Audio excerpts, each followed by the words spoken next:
தமிழக சட்டமன்ற தேர்தலுக்கான வேட்புமனு பரிசீலனை ஏப்ரல் 7ஆம் தேதி நடைபெற உள்ள நிலையில் தேர்தல் நடத்தும் அதிகாரிகளுக்கான 10க்கும் மேற்பட்ட முக்கிய வழிகாட்டு நெறிமுறைகளை தேர்தல் ஆணையம் வெளியிட்டுள்ளது. வேட்புமனுவில் உள்ள அனைத்து கட்டங்களும் பூர்த்தி செய்யப்பட்டுள்ளதா, முறையான சொத்து விவரம் மற்றும் படிவம் 26 அபிடவிட் தாக்கல் செய்யப்பட்டுள்ளதா என்பதை அதிகாரிகள் தீவிரமாக சரிபார்க்க உள்ளனர். குறிப்பாக வேட்பாளர் வேறு தொகுதியைச் சேர்ந்தவராக இருந்தால் வாக்காளர் பட்டியலின் சான்றளிக்கப்பட்ட நகல் உள்ளதா என்பதையும், SC/ST வகுப்பினர் என்றால் சாதி சான்றிதழ் மற்றும் உரிய டெபாசிட் தொகை ஆகியவை இணைக்கப்பட்டுள்ளதா என்பதையும் ஆய்வு செய்யப்படும்.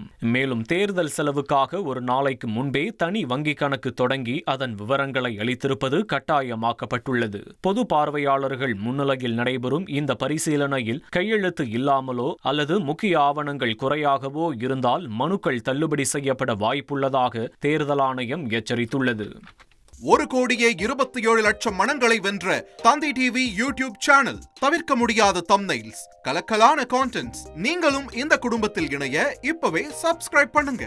அசுரபலம் கொண்ட எங்கள் டிஜிட்டல் கரங்களில் உங்கள் விளம்பரங்களை சேர்க்க வாட்ஸ்அப் பண்ணுங்க.